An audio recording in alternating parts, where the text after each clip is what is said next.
Let's start off with the low stomach acidity. This you guys should all be familiar with. And this is one of the major issues that is going to happen. We have low stomach acidity that can be caused from the chronic PPI use.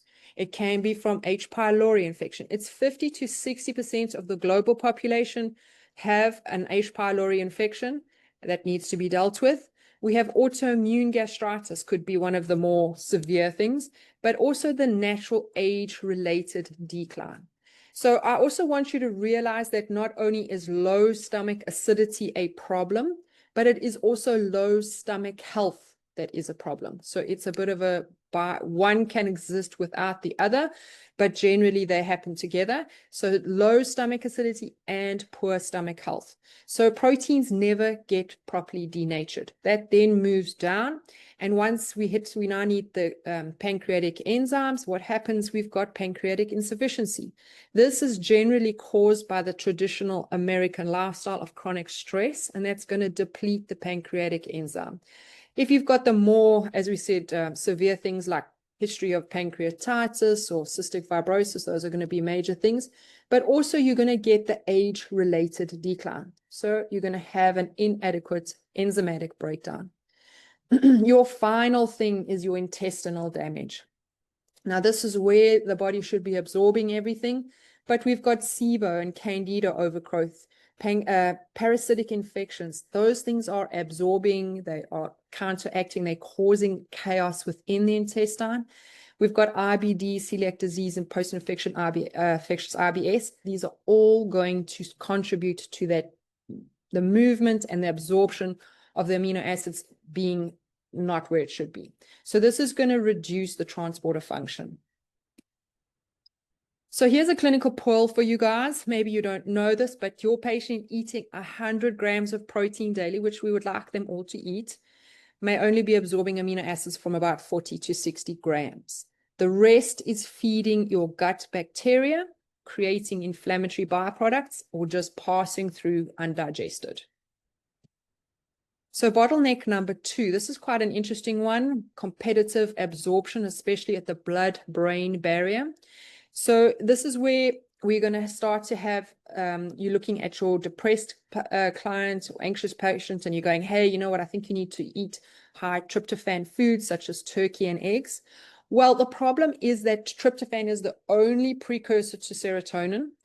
And you'd think that if you were to eat more high protein foods, you would increase your serotonin. Well, that doesn't actually happen. And it's because of this phenomena, where the tryptophan is actually competing with 5 other large neutral amino acids for the LAT1 transporter across the blood-brain barrier.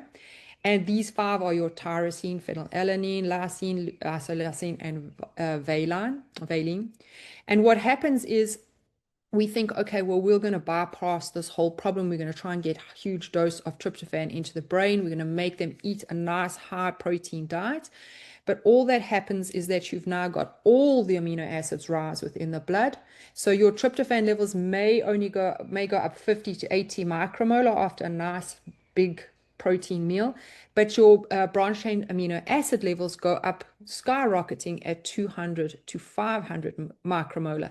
And the BCAA levels are those ones are actually going to go across the blood-brain barrier before the tryptophan levels. So you actually get less tryptophan going into the brain because of this competition.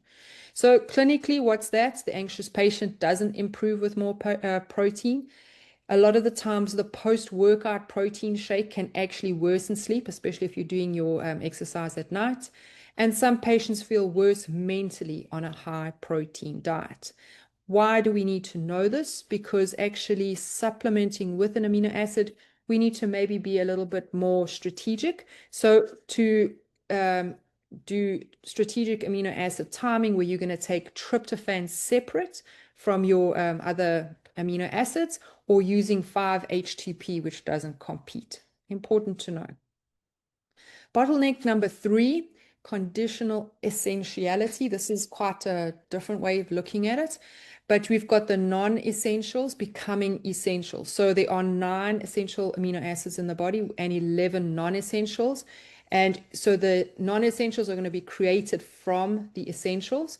But this is only going to happen in healthy, unstressed humans under normal conditions, which I don't actually know if you can call them normal, because I think 99% of the population are not healthy, unstressed people. So let's have a look at this. Glutamine becomes essential during sepsis and infection, post-surgical states, intense exercise, gut inflammation, and immune activation. Now, you'll see a couple of words there in red. I want you to keep those in the back of your mind and go, why is she actually focusing on these? And I'll bring that up a little bit later, but just keep in mind immune activation, gut inflammation, infection. So why does glutamine become essential? Because they need the immune cells. It uses glutamine as a primary fuel.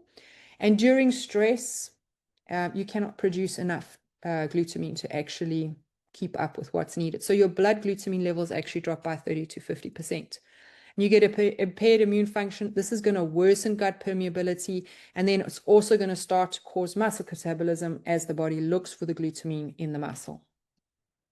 Arginine becomes an essential during wound healing, growth periods, infection, again, bright red letters, vascular disease. Children can make it, adults can make it, but not enough during high demand states. Finally, cysteine becomes limited when you've got your glutathione demands are high. So think about these things like chronic disease, toxic exposure, oxidative stress. How many of our clients have got this?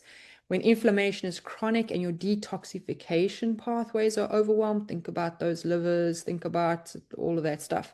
You can make cysteine from methionine, but only if you have adequate B6, if methylation is working, and if you're not already depleted.